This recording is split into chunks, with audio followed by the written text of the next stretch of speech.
Check the mic and make sure it sound right, boys.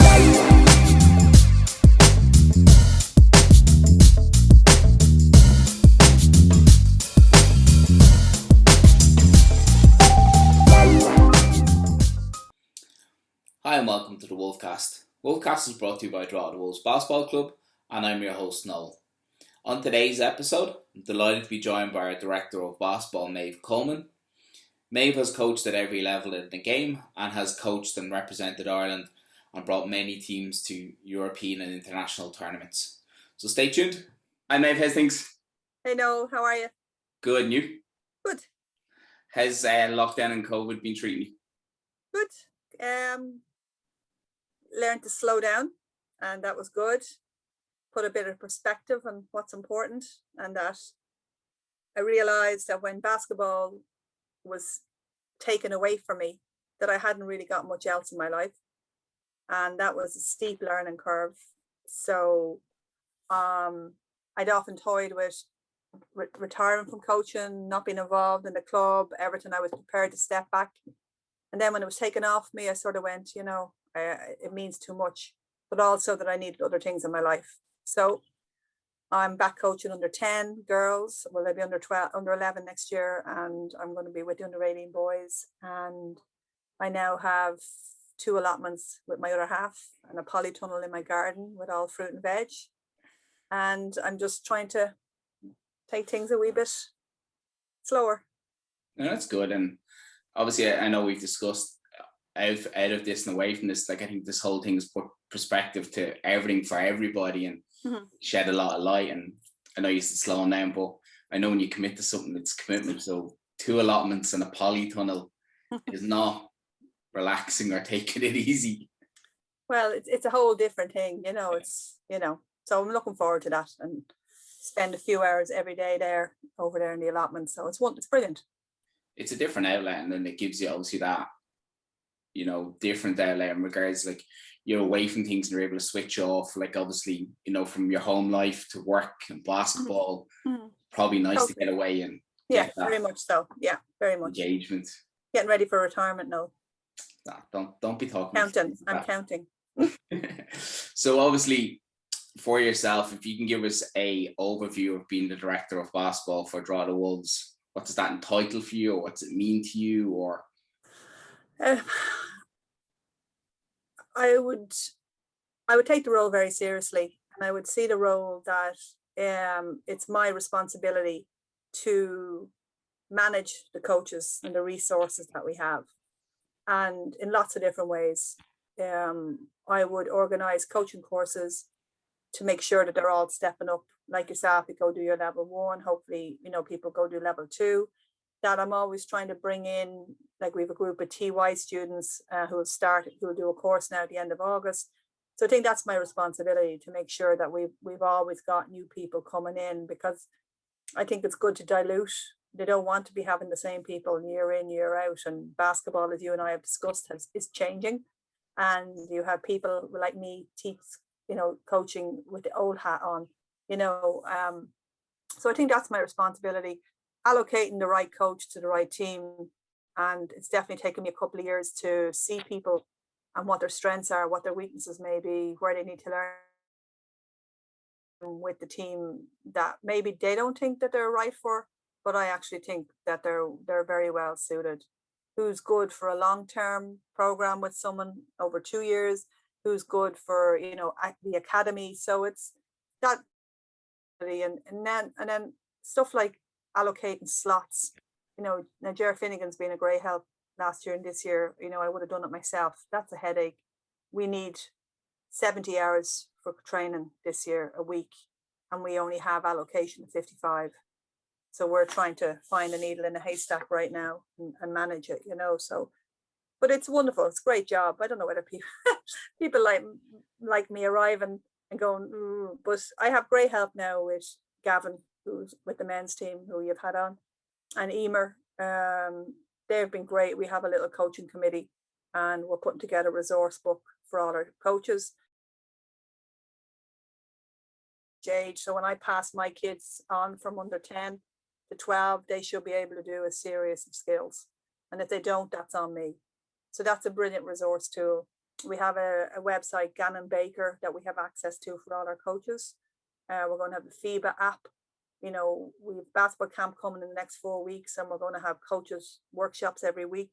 We would expect coaches to attend, and Gavin will do a topic. Or so, you know, I take the role very seriously, but people hopefully will benefit from that. Yeah, no, and it's great to have obviously your years of experience in coaching and coaching at such high level, but also coaching every aspect. Like you've coached right from, you know, nursery, academy up to elite international level. So to have that broad perspective is great only for us as a resource, but it's a great resource and tool for anyone just to turn around and ask a question, and to have you as an oversight in the club for us. It's fantastic for everyone. And I know I especially have benefited from it, but everyone in the club has the benefit of it, which is fantastic only for the club to set up for success. Yeah. I think it's for the kids, you know, it's making the right decisions that we will not only cater for the elite player or the one who has potential to play regional academy and, you know, Irish teams. It's catering for a little chap with a little girl who might not like any other sport. Like I had a kid come last Saturday to under 10 boys, and the parents had been on to me because they're a bit worried about him, how he cope. And I said, you've nothing to worry about. And then I got a text later on to say he absolutely loved it. And I was saying to myself, of course he did, because as you know, it's such a, you know, welcoming atmosphere and everything. So it's making sure that they're catered for, you know, the ones that are just going to play the game because they love it. And I think that's a key responsibility for us, you know, in the club. And as you talk, I know you talked to Jim about the plan and our mantra and, you know, our pillars, and that's what we're all about. You know, it's all inclusive, every level, you know, whatever they want to play. And this year especially, we have so many kids. I call them the lockdown kids, and all the ones who are in documentary never played and are now 14 or 16 or 17 and have come to the game. And who are we to turn them away, you know? So we need to cater for them as well. So we'll have hopefully get social basketball this year. And obviously that alone is a huge challenge for the club, and obviously yourself allocating people. Like who's to remember like the days like when I first got joined, when you roped me in or got me back involved, like when we literally had like, you know, you'd Groggy's team, my team, and then you had the little boys. Like we even thought that was a logistical nightmare when we were playing in Dublin. Now when you look at the amount of participations we have and teams, and it just has to be, it is a logistical nightmare, but we're so lucky to have such an infrastructure in the background of the club that, you know, is able to take on them skill tasks. And it's a huge relief to obviously you or to anyone in the club, like to have them, you know, hand and aids. When I think about it over the years, and when we were in Bullets, and it was 2001, I moved up here. So I think we started around 2003. And when I think back of it, and I think back trying to manage everything, but you did it because, you know, we wanted the kids to be able to have basketball. And I know John Smith and Ken were down in Sacred Heart, I think it was a Tuesday night with their sons. Rob was playing and Connor was playing and others. And then we brought in, obviously because I had young kids and I wanted to bring them in, and, you know, Groggy came in with the boys. So, but it just grows, and I think you just go with it. You know, I have a bag of money here for Jer Mooney, our wonderful treasurer, who we would be lost without, my God. But I remember having bags of money everywhere, and I know you would say, because everything was cash then, but you managed it, and I'm enjoying it now the most in the last 2 years when we became Wolves, because I could share the responsibility. Yeah. And Jim is a wonderful chairperson who listens and might not always agree with me, but will listen to what my opinion, and vice versa, but is a great leader, organizer, and he's just spread out the workload. And that's why I think it's the most enjoyable it's been for me ever, because now I just have a job, which is director of coaching, and I'm a coach. I don't have to be treasurer, administrator, registrar. But I didn't mind that, Noel. I never minded it. You know what I mean? It was easier to manage it all together rather than when we were small compared to what we are now. But we have a brilliant committee. And, you know, only last week, Ger Finnegan, who's our secretary, send out a survey to see who our return to play group, who's coming back, who wants to play competitive, who'd like to volunteer. And she took that in her own bat, you know. I'll add this column in to see who wants to help coach or a committee or a fundraiser. And all of a sudden we've 60 new people who want to be involved in some capacity.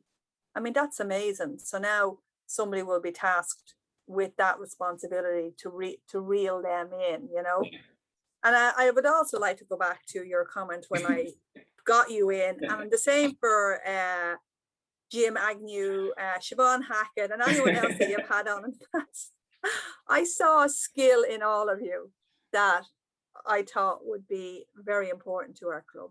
All of you have different skills, and I laugh. And then I was at a committee meeting last night, and Tina said something as well about the artful dodger, or I don't know what she said, but I don't take offense to it all. I just laugh because it wasn't possible to run a club with one person. And I think, and I went back to the committee, it's great to have differences of opinions because that's what makes our club work.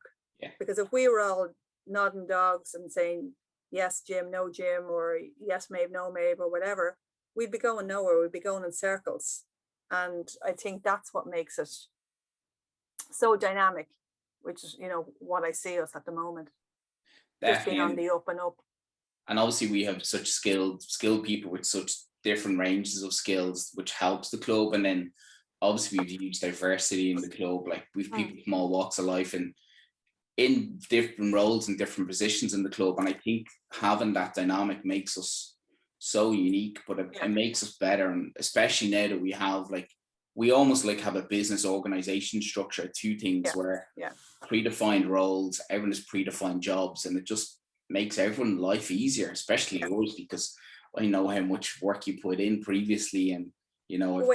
But you know, when you love something, no, it didn't matter. I loved it, you know, and when I coached internationally or coached whatever, when you love something, and that's what I realized. Go back to the first couple of minutes when I said about lockdown, when it was taken away from me, I realized that I've given so much of my life to a sport, and that I had nothing else. And what's going to happen in 10 years' time when I'm retiring from work and maybe I don't want to be in basketball anymore? What have I? And that was a real learning curve for me to realize, well, I've given everything. I've never you know, regretted it, because I've had so much enjoyment and traveled so much, and my own kids have played, Steve played, you know, but none of us, any of the volunteers in the committee, any of you guys coaching, the people like you and Emer and Pento and that, who don't have kids in the club, but still give their time. I mean, that's brilliant. You know, people come and go, their kids are in, kids leave, they leave. That's fine. I'm not going to leave when Dev stops playing. You know, you're not going to leave, or Siobhan, I won't let her. You know what I mean? So it's they're the people that, you know, are the backbone to this. You know, and I think without them, we wouldn't have the club. Definitely. I think that's what makes it so good. So just to come back onto the topic, so obviously you've coached for quite a long time. We won't get into the numbers because you might slap me virtually. Yeah. But why do you coach? What makes you now keep coming back to coaching, or what got you your start, or what got you the bug or the passion? But obviously we're doing it for so long, there has to be a why. I do it because I love it. Okay. And I do it because I happen to be good at it. I don't know how I'm good at it. I don't know how, but I was only saying this to Steve. You know, I have all my wall here with all my Ireland posters are beside me. You'll see it there. I have all my flags from all my Euro trips, and I have my pictures of all my teams. And that's a real nice memory. But then I'd have something like the Northeast boys, that Josh and Porrick and, you know, Butts, you know, that's our under 14 boys. We went to All Irelands. They're the reasons why, you know. Think of you as a 13-year-old coming into St. Oliver's for first year basketball, and it's the impact that I can have on them. You know, it's not just the basketball impact, it's the overall impact. You know, obviously going into a training session like these little under 10 girls, and you teach them something. We're doing left-hand layups or something, and then 2 weeks later she's doing it, and that to me is reward enough.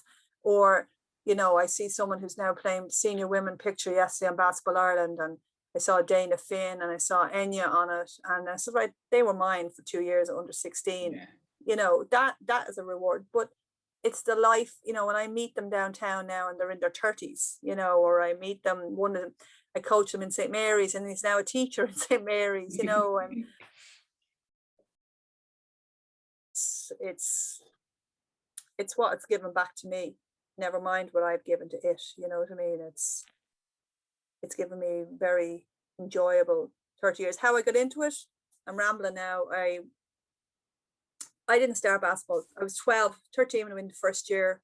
We played 2 sports in first year, basketball and hockey, field hockey. I said this in that other podcast and you probably heard that. And we had to choose one when you went in second year. So I chose basketball. Outdoor court.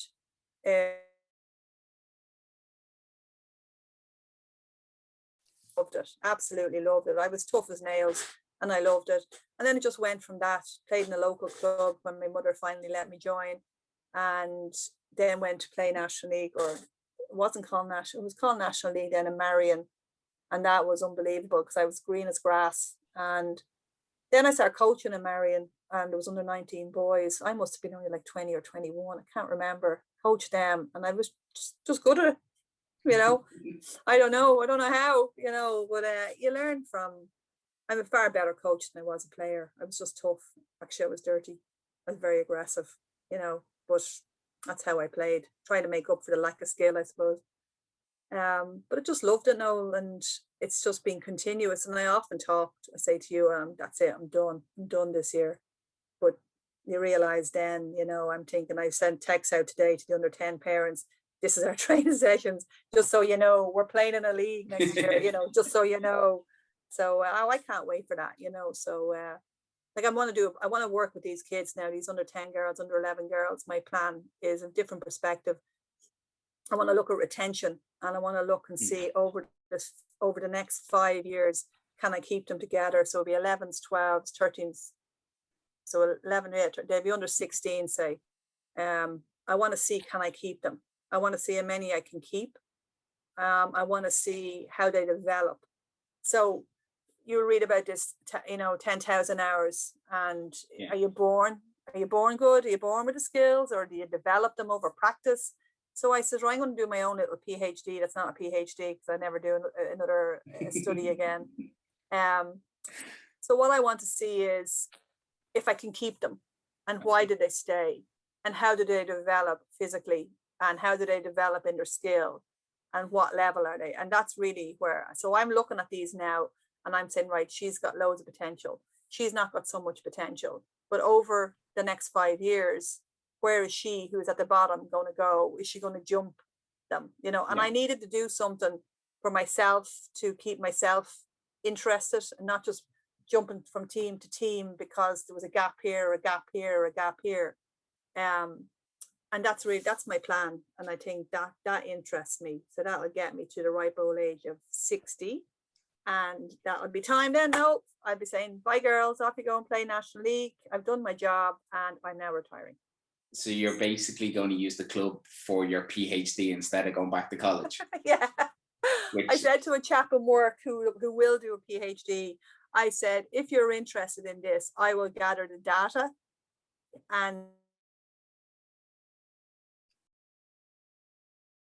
I think I've lost you. Skill development and retention of girls between the ages of 10 and 16. I don't know. So you're basically going to use that for our own club pathway. So you're going to put what yourself, Emer and Gav are building as our structure and our player development pathway. You're going to put it into practice. See, does it work? Yeah, it's the only way to see if it works is to test it. And obviously, in 5 or 6 years, you'll have the actual end result in regards how many of them will be selected at internationals and under 16. Or how many of them still love the game and want to play because they love it. Or how many of them are pals, or, you know, that's really, it's not just, as I said earlier on, it's not just the elite kids or the kids, you know, who'll go. I mean, there's a few of them on this team, there's no doubt about it. But it's for lots of different social reasons, you know, sporting reasons, development, you know, it'll be very interesting. Yeah, and obviously, as you said, like, you know, when you take them at that age, they're so raw. And we've seen it before where you see this 10-year-old, 11-year-old, and they've got all the potential in the world. And then it comes 16 and they're no longer involved, or they never fulfill the potential through one thing or another. And it could be the kid, you know, that's, we'll so-called say, in the corner, that then suddenly at 16 just shines and just goes from here to way up here. Totally. We've seen it so many times. Yeah, I think it'll be very interesting just to see how they develop. Yeah. You know, especially with girls, the retention isn't great for girls in sport anyway. Yeah. So we'll see. You know, we'll come back in 5 years and have another chat, see how it's going. So obviously that leads me on to we're talking around the girls' retention. So obviously you were part of the 20x20 program. So let's just talk a little bit about that. Like, obviously you were involved in the discussions of it. You were one of the coaching mentors.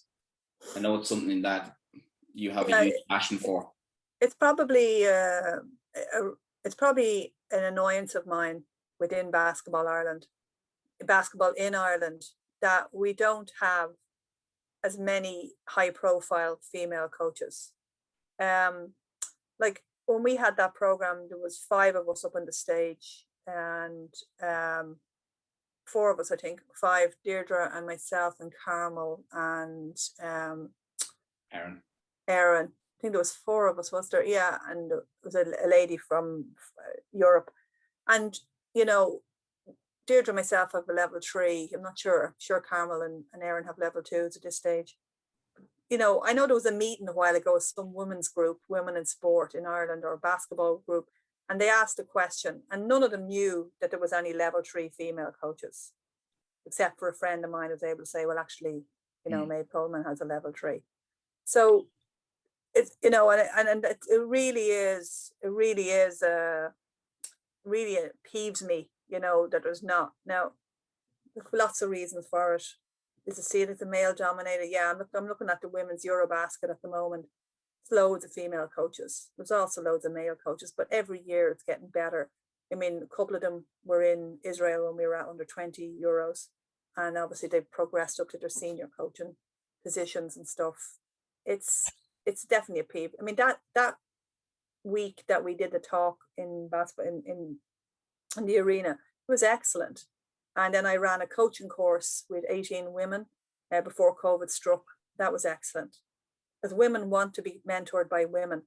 You know, some women want to be mentored by women. So it was excellent. I mean, there's lots of money. There's definitely more women. We've got Gillian Hayes, assistant coach of the senior women. You know, we've got other female. Erin obviously is now a development officer. But like, how many development officers have we in the country? And there's only 1 female. And females have gone for the job. Do you know what I mean? I mean, and that's not disrespecting Andy or any of the others, Kieran, around the country. You know, they're excellent candidates in Pat and that, and they do a great job. But we need more diversity. We need women seeing women in high coaching roles. You know, you look at all the head coaches of all the programs at the moment, and there's not 1 female head coach. And you know, you have to entice them. We went to Israel. We had a male physio and a male strength and conditioning. Everybody else was female. And that was on purpose, because I wanted to see our under 20 women with powerful female role models. You know, it's definitely an issue. Now, when Mary was in Basketball Ireland, she was the women's lead, and she was starting to really work and put things in and that. And then she's got a great job, so she had to move on. But there's a definite gap. Yeah, no, I agree. Like, obviously you need to have your own role models. And I think even if we just go back to the club development of officers or the development officers around the country, firstly, I don't think there's enough of them.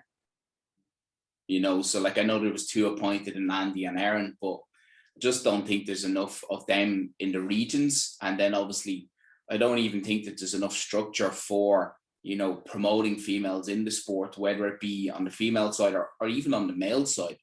Yeah. You know, like, we have such talented female, even at underage, we've talented female coaches that, you know, coach around Ireland, you know, and then even in the international structure, there needs to be a pathway, or there needs to be a program for them. That way, you know, as you said, like, you know, when you took your 20s away, like, they need to have them role models in the game. If you look at obviously Deirdre Brennan up north, I know she does great work, and you see the daughters, but there needs to be more of that. Yeah, there does, and I think, Ara Lane's now with under 20, with as a female, as an assistant, which is amazing, and it is getting better. FIBA brought in a rule that every program has to have a female coach with them now, so a female understaff. So that's obviously going to work, and now the teams that are going away have to have a female. So that will help, but it shouldn't be a token gesture just because FIBA said, here, get you know what I mean? So, but hopefully Noel is getting better. And I mean, when you look at across our coaches, we probably have more females in our club than we do males. Oh yeah. So we're leading the pack on that one. I think it is something that there does need to be, because as we talked earlier, you need that different perspective, and you can't get a different perspective if you just have, whether it be the same gender or you just have yes people. You're not going to get that. We've seen it in some of the similar club setups or some of the international setups where the assistant and the background staff are just yes people, and that actually hampers the club or hampers the team. Where you need that, whether it be strong role model or you need that diversity to say, hey, look, I can see this, we're missing this, and it makes for better squads, it makes for better things, as from working. And so I think it's something that they need to heavily invest in and definitely look at when obviously things allow for hopefully they will. all of that. Hopefully. So just to step on from that, our club is signed into the Cara project. So I know obviously inclusion is a big thing for our club. So in regards for you, I know it's going to be a challenge because we're going to be stepping outside our own realm, but I think it's a huge positive for us. How do you feel about obviously the integration and what we're looking at doing going forward with the project? I think we have to be open, to everybody. I know in the past we might get a parent inquiring and saying, oh, my son is autistic or my daughter's autistic, can they join? Of course they can. I mean, I don't think we needed to sign up to it. I think we were doing it. We're very keen to have a wheelchair basketball team, and now with the beautiful Ballymakenny College, we have a real accessible gym, dressing rooms, toilets. It's excellent. So I think there's nothing stopping us in that. We're really keen to connect with Special Olympics. Ger Finnegan and her dad, who passed away, they're just short. I mean, they're great workers with Special Olympics, and if I had my way, I would love to build a gym next door in that site. So if there's any millionaires in Drogheda who would love to help us out, we'd like to buy that venue beside Special Olympics and then connect it as one venue. That would be my dream, to have that Special Olympics. I would love, and as Ger says, unfortunately, they're not allowed to wear club gear. They have to wear Special Olympics gear when they play their games. Whereas I was saying, well, God, wouldn't it be amazing now if we could brand them as Wolves, So we look into that again. But I think it's always been part of our mantra, if you will, even as Bullets and as Drogheda Ladies, And I know we've looked at bringing the people in, the kids in from the direct provision centre out in Mosney. I know we've looked at that, and I know the Knicks in town are doing a brilliant job bussing the kids in and out to football. So I think again it's a huge area that maybe one of these new 60 volunteers can take a hold of. I think it's just untapping that potential, and obviously I know we're very lucky to have the connections in, as you said, Ger Finnegan and her long connection to Special Olympics, and obviously Darren, who's going to lead the Cara for us, and obviously he plays wheelchair basketball. And I know obviously we talked and looked at giving the kids the exposure to wheelchair basketball and showing them that as a different element. Yeah. I remember when we done it in Diffie, it was an eye opener to me. Yeah. And how tough it was. Yeah, very much so. Yeah. So obviously with that, I know you talked earlier about the TY program we have. So just explain around what we do, obviously with the TY program and bringing young coaches into the club. Okay. Now, the TY program. So this started a good few years ago actually, when we were based in St. Mary's and Sacred Heart, and I was coaching Sacred Heart, so it was handy. And then a lot of our players. So we started asking anyone who was in TUI if they wanted to come in and coach in our academy, or coach, as an assistant coach or a second assistant. And it's just continued over the years that we've expanded it to Green Hills and St. Joseph's and all the schools, Ballymakenny College, hopefully this year.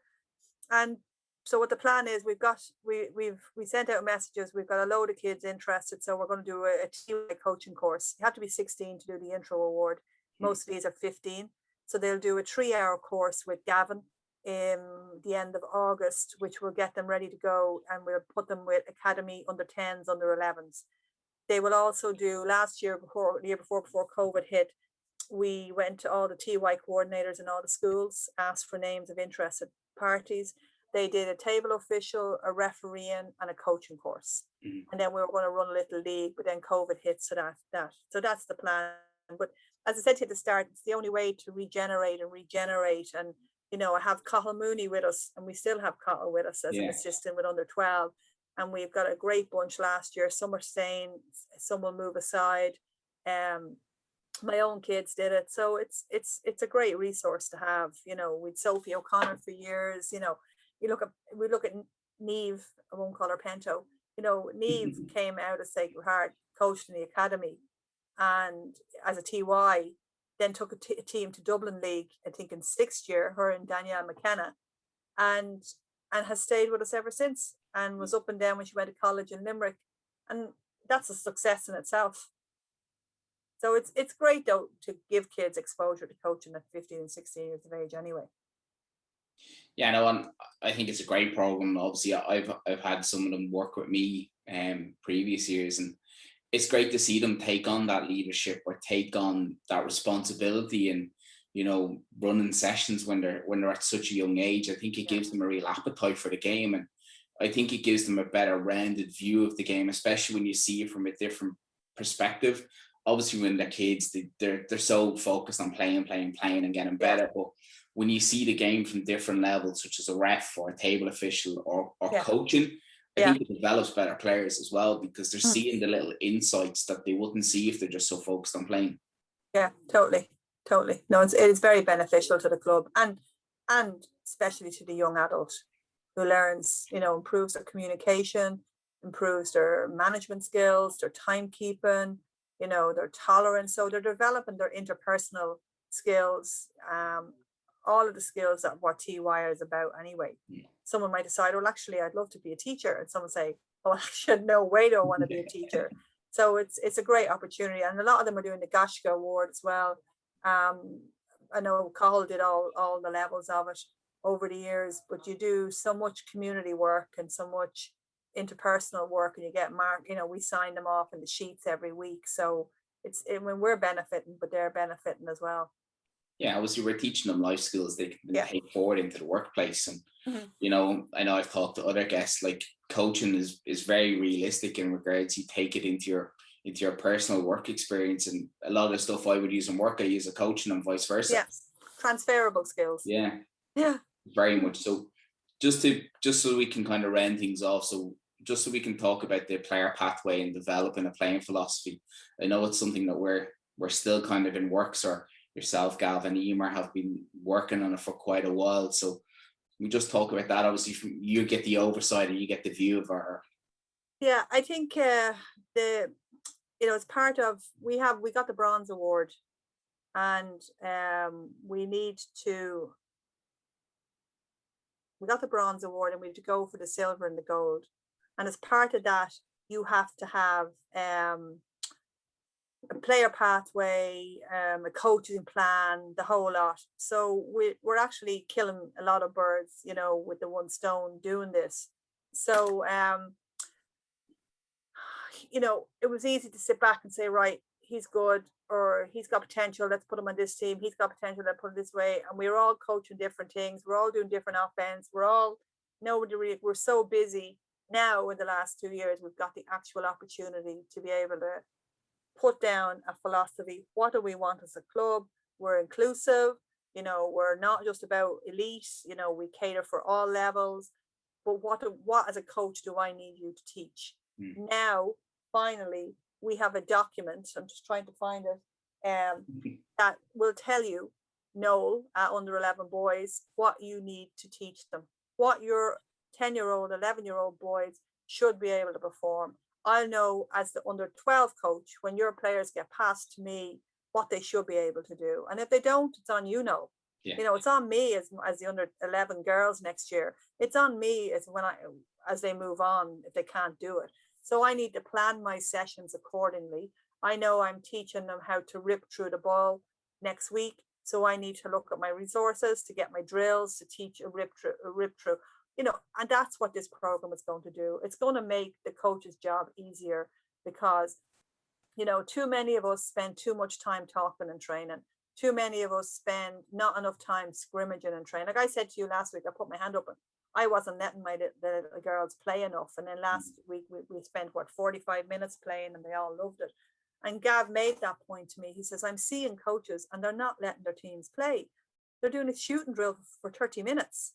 Like, you know, he says they have to learn to play. And there's lots of teams like that in the club. So that's what this program is going to do, this player pathway. So when we pass them from age to age to age, they will have gathered a set of skills and they move on. And the next set of skills will connect to what they just learned at that age group and so on. And hopefully, now there's going to be new kids arriving all the time.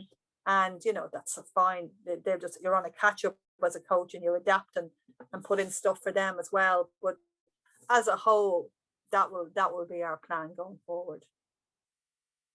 Yeah, so, and again, obviously we're looking to set up for success for the club and for the players, most importantly, because we now have, like, you know, an A to B, you know, plan for them in regards that we're covering all the bases to make sure that they have all the skill acquisitions and that they can play offensive, defense in different scenarios and different settings. And that obviously if you're a 16-year-old boy or girl, that you have the skill attributes, but you know the club philosophy and ethos that you may be able to play with the National League team on either side, hopefully, in regards, because it's all from top down. It's the same, and there's no rogue coach going, I don't want to play this or I don't want to do that.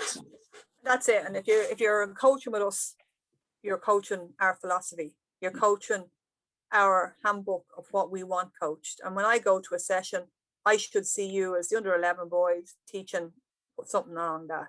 And if I see you teaching them how to do something, I'm able to say, what are you teaching? Or, you know, coaches are going to have enough plan now to be able to plan their sessions this far in advance.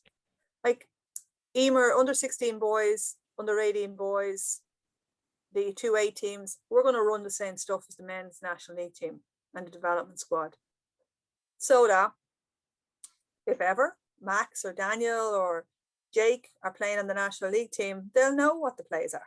Yeah. You know, same as when a couple of the boys from under 16A are going to come up and play with the 18As for a development thing. Again, they'll already know the plays because Emer will have done them with them and then we'll do them. So it's a much more comfortable transition from one group to the next group. Yeah, but there's a lot of logic in it. Yeah, you're not overwhelming a kid with, you know, 6 different offenses and 10 different defenses. I was going to say 27. I'm trying to keep it to lower numbers, but it just creates a better structure for everyone and it gives everyone the better opportunity to develop inside that system, because the system we're looking at is so expansive. So, you know, if you're trying to complicate even further, you're just going to lose people and you're not going to get the engagement. Exactly. Yeah. You know, because with being at the National League sessions, I can even see some of them getting overwhelmed. I'm getting overwhelmed, going, sorry, what are we doing again? Because it's new to everybody, because obviously, you know, with Gav coming into the National League setup, he's bringing his own systems, but they're very different than what the boys would have played before. So there's that adaptment and adjustment and it's starting to click. So it's good. It's very good. I mean, I like to see players in 4 years. I like to see these under 12s and the work they're going to do for the next 6 years from the plan, that when they go to 14s and they go to 16s or even 4 years, what they're going to be like in comparison to a child 4 years ago who went from under 12 to under 16.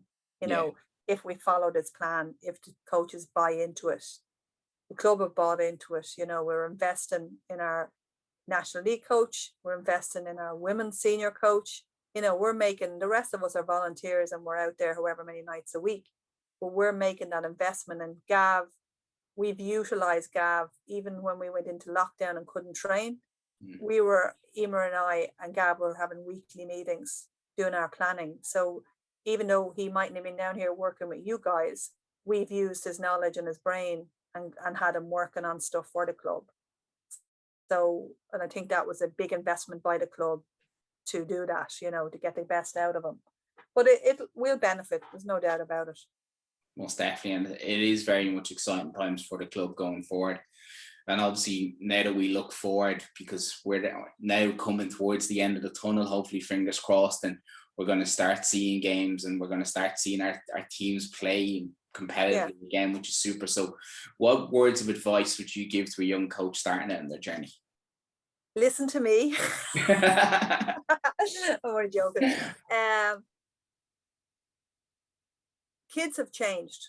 Okay, kids are different now. I'd say this to any of us coaching, that I can't coach how I coached years ago. You can't coach how you coached years ago. The next person. Kids are different, and we have to adapt, as well as the content being different. And I said to you, the language, like we were watching a session, remember, with the under 16 A and B boys, and I said to you, what is she talking about? What? This is the coach. What is this language? And you said to me, this, that's a whatever, and that's a whatever. And I was like, oh my God, so I need to adapt. But we've got to recognize that kids are living in a digital age. With a press of a button, they're getting what they want. Yeah. We need to become coaches that can adapt, can press a button, and we do this at training. We do that at training. We let them go at training. And a really important quote that Gav has in that resource manual is that we learn to coach on the run. We're not stopping. They don't want to hear me talking. They don't want to hear you talking. They don't want to hear, we need to coach on the run. We need to be that button that they're pressing and they're getting what they need from us. And that's what I would say to a young coach. You're going to have to prepare your sessions. You're going to have to keep the sessions interesting. The session is not about you and where you played your under 17 basketball or your under 19 or your wherever. The session is about the kids. It is getting them leaving feeling, they've had a great session, they've learned something, and that they come back the following week wanting more. That would be my message, I think.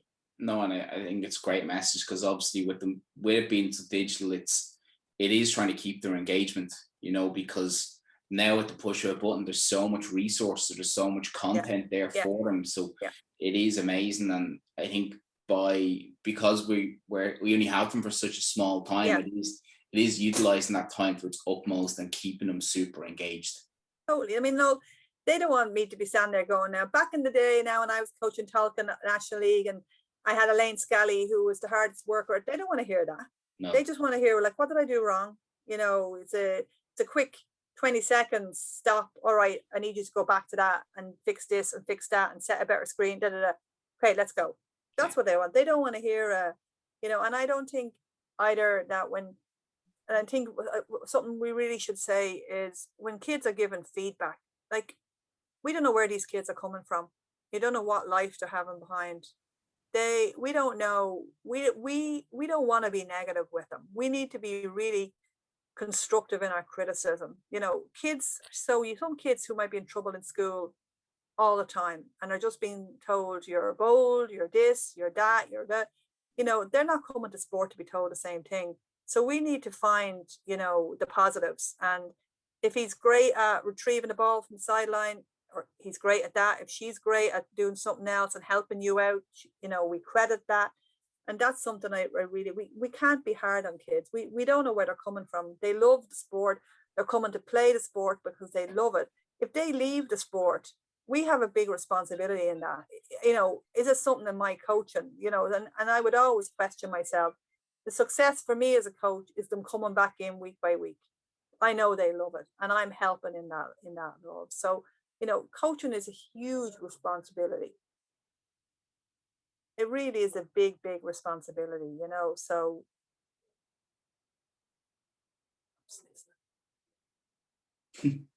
See, I think you're right, because you get the ability to make an impression on, like, obviously where we're at the moment, dealing with the younger kids, like that hour window into them, or that hour 45 or hour 30, whatever it is, that once a week can make such a huge impression on their life going forward. And if they have a negative experience, they're going to carry that forward, and they may go to far worse extents. But obviously, if we can provide like the setting that we are in regards to, it's positive, it's fun, it's social, it's engaging, they're going to constantly keep coming back. And I think that's the reward for us. And I know we've spoken about it.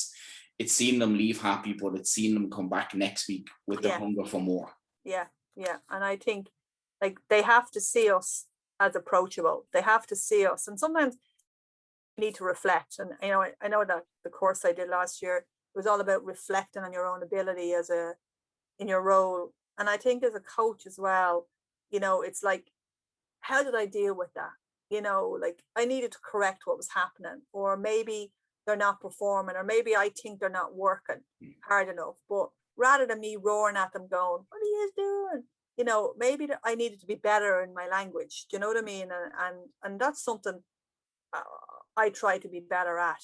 I know if I shout at these under 10 girls, oh my God, they would die, So it's all about praise, and, it's fun at the moment.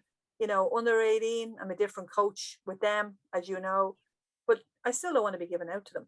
I want to be getting the best out of them. So as a coach, I come back after a session in the car, and Dev is not talking to me because I gave out to him. And then I think, right, well, could I have done it better? Could I have been a better communicator in how I corrected him, or, rather than him taking it personal. So as coaches, I think we continue to grow and develop.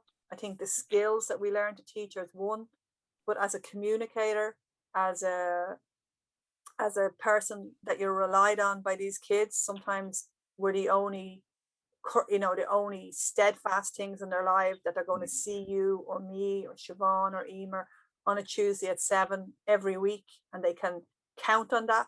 We don't know what's going on at home, maybe it doesn't, so I think we have an awful lot of responsibility that sometimes we forget.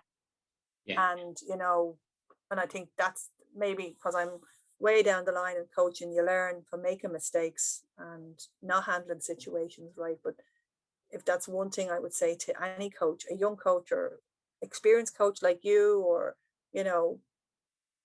I would say it to anyone, to always look at yourself, look inside and see, reflect and say, can I be better? How can I be better? How can I get better?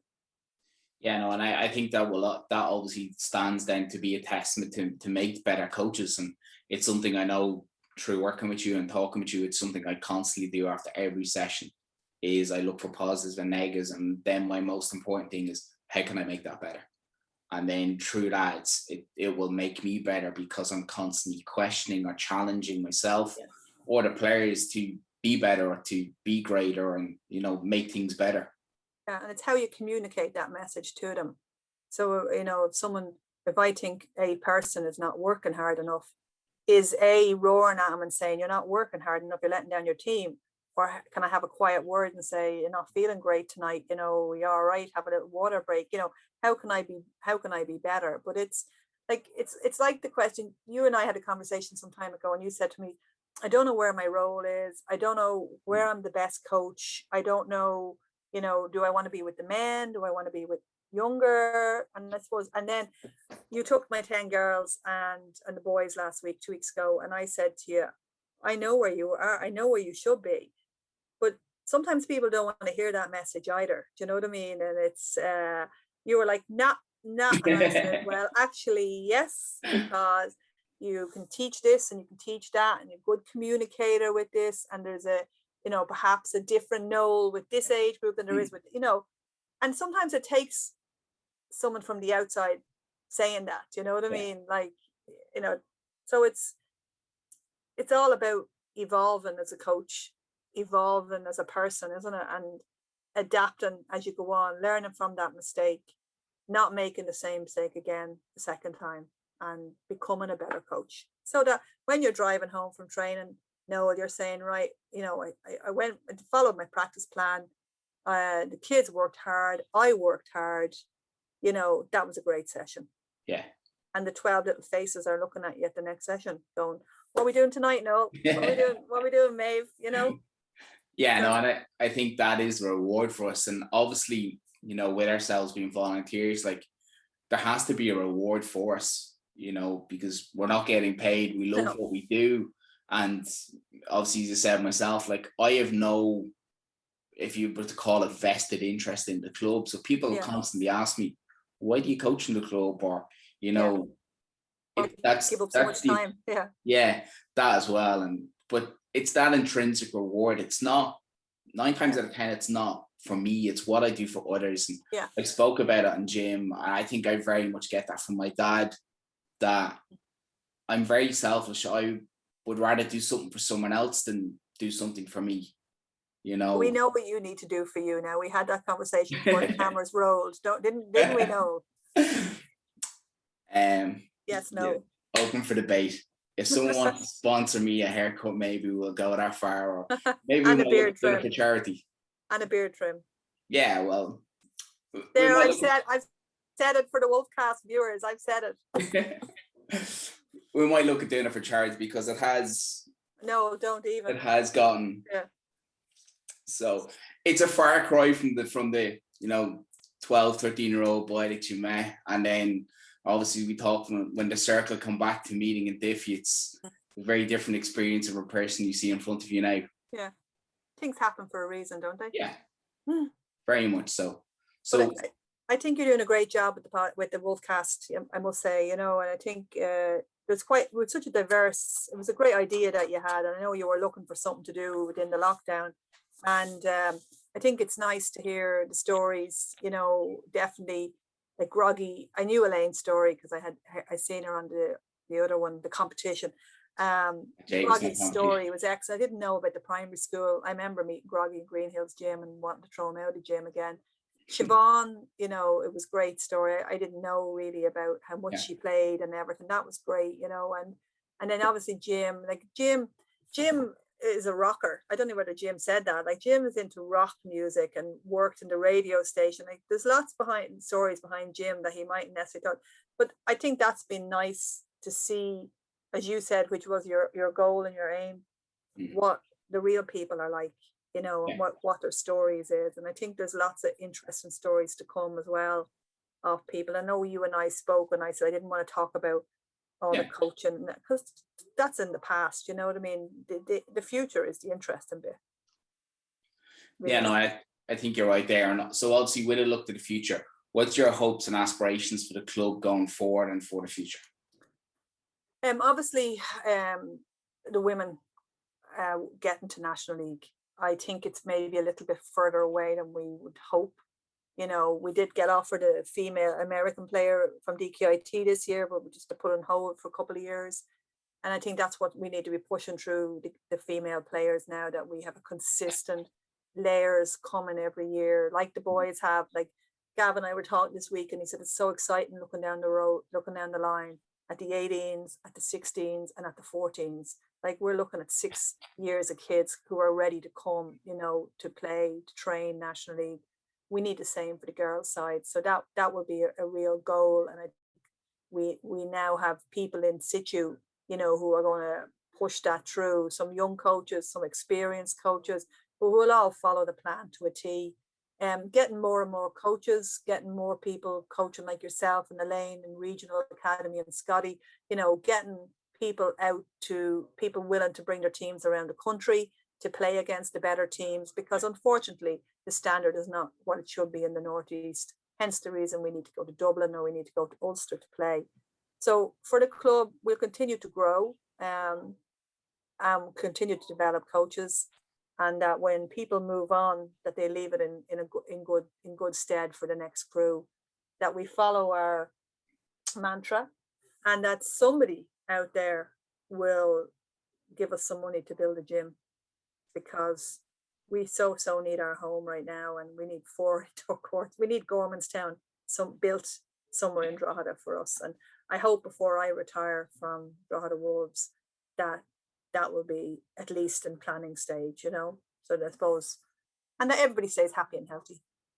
Yeah, and obviously us getting a home would be fantastic for the club, but it'd be fantastic for our community and what we could offer. Yeah. And I know that's our big aim, but yeah. look, someone might strike it lucky and we may. Lotto tickets. I had a few there, but I don't think that's it anyway. But the future is very, very bright. We've got lovely kids. Oh my God. Like we had a committee meeting last night, executive meeting, and we just talked about catering for, people, who might be in a situation to be able to play basketball and stuff. So, I mean, it's back to the inclusiveness. The club adapts to whatever the needs are, I think. And I think that's a huge asset for the type of club that we are. Yeah, no, and obviously we didn't talk about our club pillars, but we talked about a lot of the topics in it. And I know that is something that we have set up in our club pillars, and obviously having them pillars is great for us because it gives us that structure, but it also gives us something to work off. Yeah. And then I know you talked about them with Jim anyway, didn't you? Yeah. We won't bore people with that. No. And we're on the time clock, aren't we, Noel? So before we wrap it up, so who would you like to see next on the Wolfcast? I would think it would be lovely to have maybe, some of our internationals, maybe some of them on together to have just a chat around what it's been like to be on a program, maybe a couple of kids, 2 girls, 2 boys who were in regional academies to talk about that. Maybe, I think you can go anywhere with it. And then I'm also think that you need to be on, and I'm going to, you can't say no to your guest. I'm going to charge Jim Agnew with being the host, and that Noel Kearns will be the guest. And that conversation has been limited to 50 minutes. I don't have an extensive playing history, so. Well, neither do I. Everybody has a history now, and I think it'd be nice to hear from your side of it as well. But anyway, that's my task. I think you could go anywhere with this, and I think, some volunteers. I think it's what we're all about. We hear about the coaches. I think we need to hear from the volunteers who maybe don't coach. I think we need to hear from the kids. We need to hear from the D Hotel, why they sponsored us. Then we need to hear from the port. You know what I mean? I think, we need sponsors. We need to open this out to the community so that we are community driven. So okay, cool. I'll send you a list. Yeah, do, because obviously it helps me, but obviously, I can pick a ton of guests, but it may not be what everyone wants, or so it's the reason why we open it up. Well, I think the kids would be very interested. I think an interesting topic would be the kids who are playing Gaelic and basketball and how it transfers one to the other. So you could bring on some of the lads out of Blues, and you could bring on some of the girls who play, at a good level, or even not a good level, any level, and just ask, like, how does this skill transfer over? Has it benefited? I look at Pádraig Nulty, who played with us, who was an international basketball player, who was, a county footballer. It obviously works. Yeah. So maybe a conversation around that. I mean, we've ran programs with the Plunkets, and we have Martin Kelly as one of our parents. We have ran programs with the Blues. So, I mean, you could connect with them, have a conversation with them, why it benefited them. So I think there's loads you could be doing. Definitely. Okay, thank you very much. Thank you, Mary, for your time. Right, no, thank you, appreciate it. No worries, thank you. So there you have it, guys. A wonderful insight from our director of basketball, Maeve Coleman. It was great having a catch up and a chat with Maeve to talk about the club's future and where the club's going to go with our player development. Remember to stay tuned for further incoming episodes, and remember to like, share and subscribe on Apple Podcasts, Spotify and YouTube. See you all soon. Check the mic and make sure it sound right, boys.